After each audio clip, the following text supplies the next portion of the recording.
We can't manage. We're trying. The only thing can help us is the mercy of God. We're trying. We're really trying. Welcome. If you're new via here, be sure to click the subscribe button and also click the bell icon so that you'll be notified about videos uploaded from this channel. The topics that we'll be discussing today: live video of gun attack, 4 killed plus major accident, and guns and rifles seized in police operation, man arrested, and more. Law enforcers say they have not had any breakthroughs with their investigation into the brutal killing of a pregnant woman who was shot dead in downtown Kingston last month. The deceased, 26-year-old Shantifa Griffiths, was killed at the intersection of Orange and Awood Street on her way home from work. Head of the Kingston Central Police Division, Superintendent Bearford Williams, told our news team that the investigations are still being conducted into the killing. "We haven't made an arrest in the matter as yet," Superintendent Williams said. "We are still doing some groundwork." Several stories have been made in the rounds in the public space following the killing. Police say they are following several leads.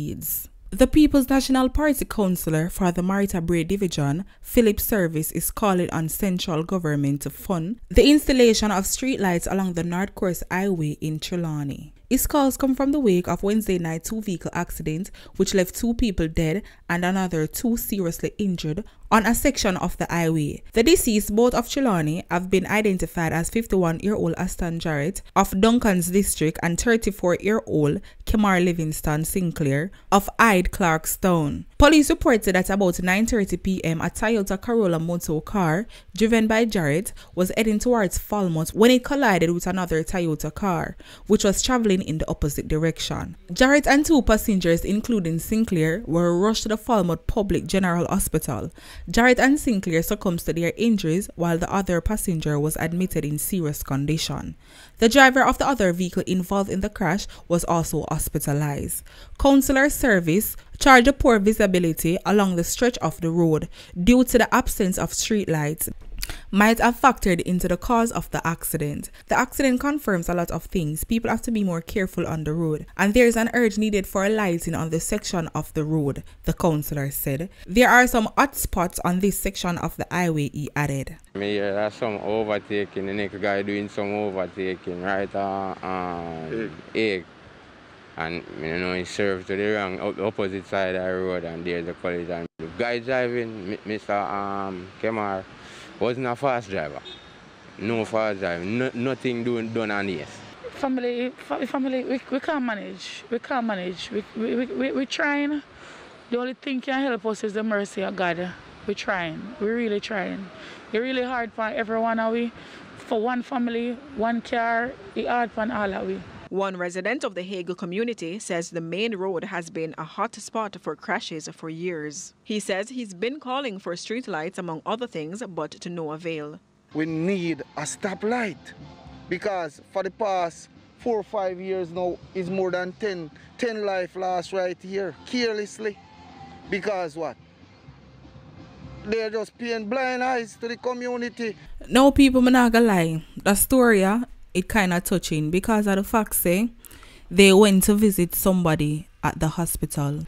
Further information suggested that the person at the hospital was a daughter of one of the deceased in the car.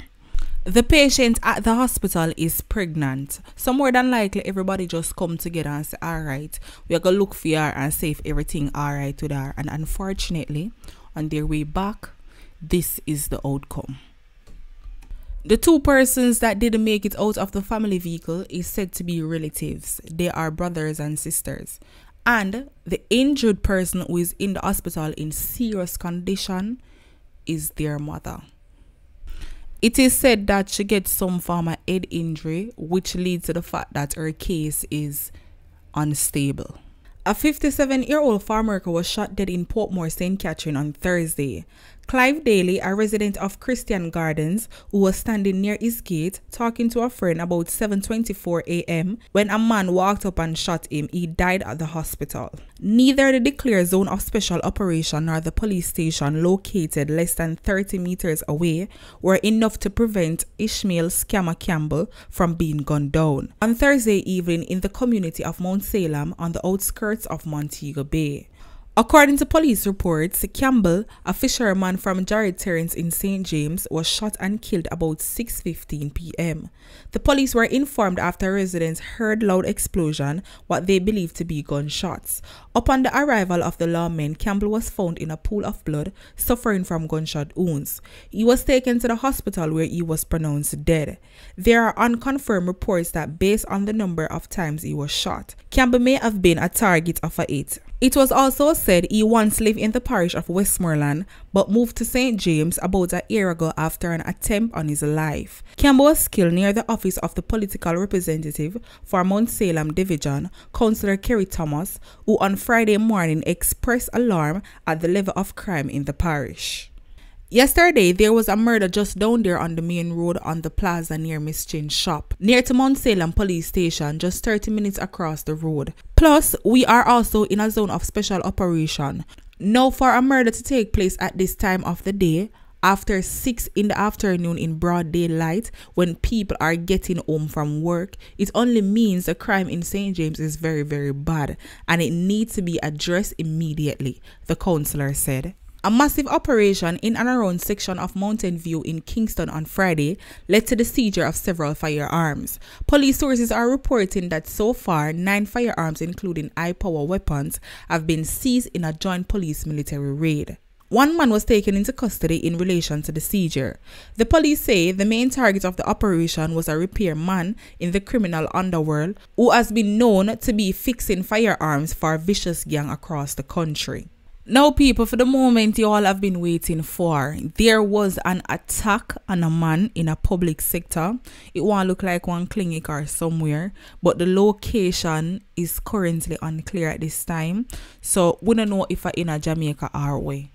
But everything catch on the camera.